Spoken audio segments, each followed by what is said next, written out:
ఎట్లా ఉండబోతుంది? By elections వస్తా ఉన్నాయి. సో ఒకవైపు కాంగ్రెస్ పార్టీ గెలుస్తుందని వాళ్ళు ధీమా వ్యక్తం చేస్తారు. కాంగ్రెస్ పార్టీ అంటారు కదా 420 హామీలు ఇచ్చి 200 అంటారు కదా, ఇవన్నీ ఇచ్చి దొంగ హామీలు 6 గ్యారంటీలు ఇచ్చి 2 ఏళ్ళ నుంచి జనాలను రక్తం కూడా వచ్చేటట్టు లేదు. అట్లాంటి గోస పెడుతున్న కాంగ్రెస్ ఈరోజు మాగంటి గోపన్న అడ్డా ఇది.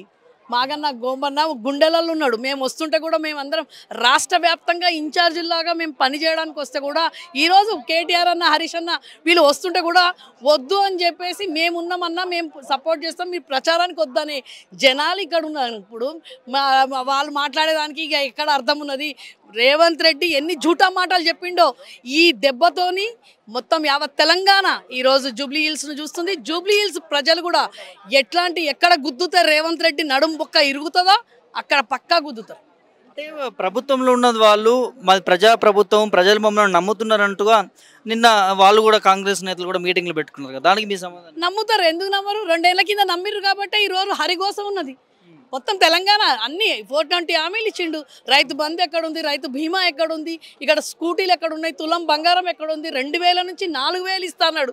కేసీఆర్ ఇయ్యనివి నేను ఇస్తా అన్నాడు. ఎక్కడ వెండు రేవంత్ రెడ్డి? ఇవన్నీ ఇచ్చిన ఉంటే ఈరోజు మొహం పెట్టుకొని వస్తుండే. ఏం మొహం పెట్టుకొని వస్తావు రేవంత్ రెడ్డి? ఏం మొహం పెట్టుకొని కాంగ్రెస్ వాళ్ళు ఇక్కడ వస్తారు? ఇక్కడున్న మైనార్టీలను మొన్న మేము దర్గాలను గులగొడుతుండ్రని చెప్పేసి 15 రోజుల కింద 10 రోజుల కింద మేము వచ్చినాం. ఇక్కడ గజం భూమి తీసుకో, భూమి అంటారు కదా, శవాలను కూడా స్కెలిటన్లను కూడా అంటారు కదా, అవిటిని కూడా తీసుకొని భూ కబ్జా చేసుకునే రేవంత్ రెడ్డి ఇక్కడ వచ్చినాక గెలుస్తా అంటాడా? సిగ్గు శరం ఏమైనా ఉండాలి రేవంత్ రెడ్డి. అంటారు కదా ఇక్కడ అంత పబ్లిక్ హైదరాబాద్ ఒక్క సీట్ ఇయ్యలేదు నీకు బిడ్డ. ఇది జూబ్లీ హిల్స్, ఓల్డ్ సిటీ కూడా కాదు, జూబ్లీ హిల్స్ ఇది బిడ్డ. నేను తొక్కి పారేస్తారు. హిల్ మీద కూర్చొని ఉన్నోళ్ళు ఉన్నవే 4 అడుగులోనివి. నేను ఎక్కడ దొక్కాలనో అక్కడ దొక్కేస్తారు. జై తెలంగాణ బాపు కేసీఆర్, సునీత మేడంకి ఇక్కడ సపోర్ట్ చేస్తారు. గోపన్న ఇక్కడ గుండెలలో ఉన్నాడని చెప్పకనే చెప్పిండ్రు ఇక్కడ ప్రజలందరూ. పక్క బీఆర్ఎస్ఏ ఉన్నది, బీఆర్ఎస్ఏ ఆల్రెడీ బీఆర్ఎస్ఏ. కానీ ఆయన అంటారు కదా మన చేతిలో ఏమీ లేదు కాబట్టి కారణం ఆయన పోయిండ్రు కాబట్టి గోపన్న ఈరోజు మేమందరం వచ్చి మళ్ళీ గోపన్న తరఫున చేసే అవకాశం మాకు ఇచ్చిండు. ఖచ్చితంగా మేమందరం కాలుకు బల్పం కట్టుకొని తిరుగుతాము.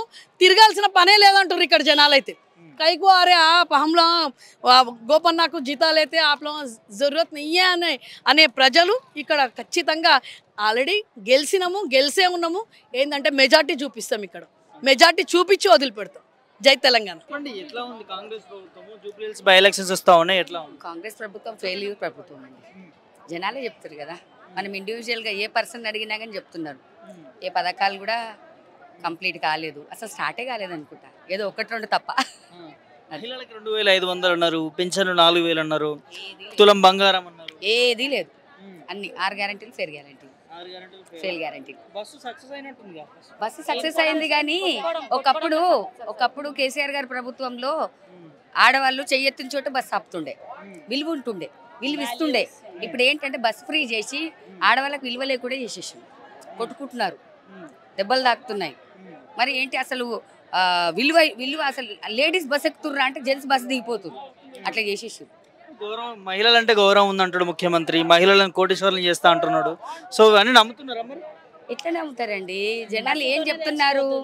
జనాలు మహిళలని చేస్తానంటున్నాడు కదా, ఎక్కడ చేసిండు, ఎవరికి చేసిండు చెప్పండి. కనీసం బతుకమ్మకి చీరలు ఇవ్వలేని ముఖం వాడిది, వాళ్ళని ఇంకా లక్షాధికారులను చేస్తాడా?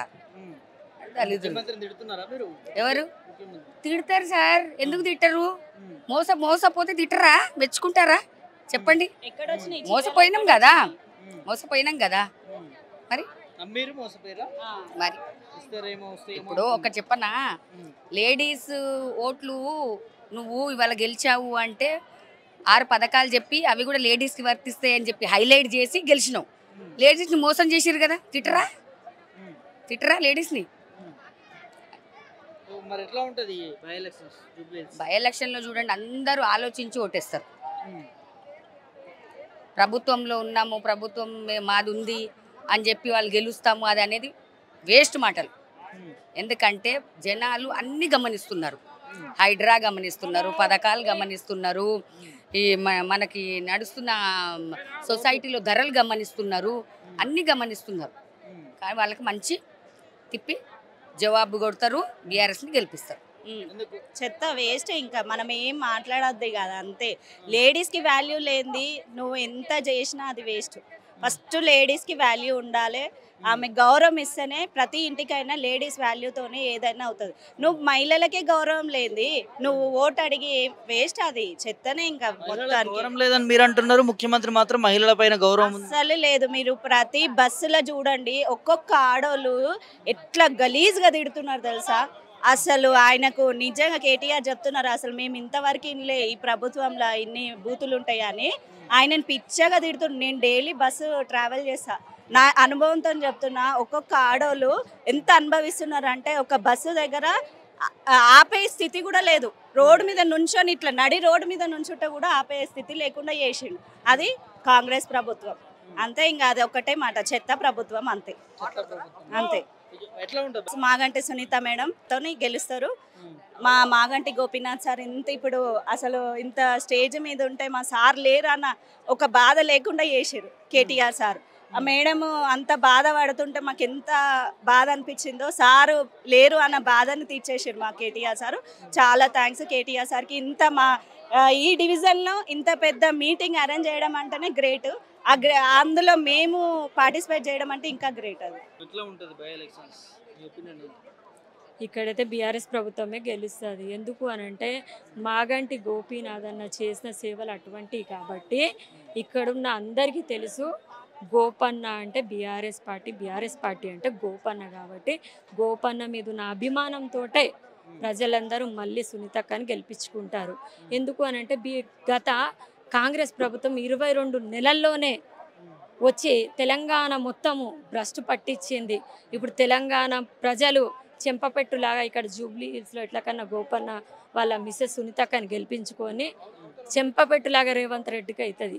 ఎందుకంటే ఆయన ఇచ్చిన 6 గ్యారంటీలు 420 హామీలు అనేసి ప్రజలు అవి నెరవేరవు అనేసి ఆయనకు తెలిసి కూడా ఇచ్చేసిండు ఆయన ఆవేశంతో అప్పుడు.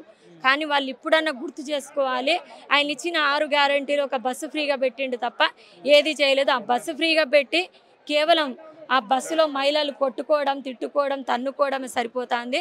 కానీ బస్సు ఫ్రీగా పెట్టి దాన్ని మహిళలను ఎక్కించిన తర్వాత బస్సుల సంఖ్య పెంచకుండా మహిళలు అధికంగా అయిపోయినారు. అటువంటప్పుడు బస్సుల టైర్ లూసిపోతాని ప్రమాదాలు జరుగుతాయి కదా, సంభవిస్తాయి, మరణాలే సంభవిస్తాయి. అదంతా పక్కన పెట్టేసి నేను బస్సు ఫ్రీగా ఇచ్చేస్తా, కరెంటు బిల్లు ఫ్రీగా అన్నారు. ఎవరికి ఇచ్చిండ్రు? ఎంతో కొంతమందికి వచ్చింది. రైతు రుణమాఫీ అన్నారు, 2 లక్షల రూపాయలు ఎవరికి అయింది? ఎవరికి కూడా చక్కగా కాలేదు. రైతు బంధు అనేదే చక్కగా ఎవరికి పడతలేదు, అది బందే పెట్టిండు. అంటే ఇటువంటి చెప్పుకుంటూ పోతే ఆయన చేసింది మొత్తం మోసం, దగ అనేసి తెలంగాణ ప్రజలు, యావత్ తెలంగాణ ప్రజలు జూబ్లీ హిల్స్లో వైపు చూస్తున్నారు. ఇక్కడ నుండెళ్ళి సునీతక్క గెలుపు ఖాయమని మేము అనుకుంటున్నాం.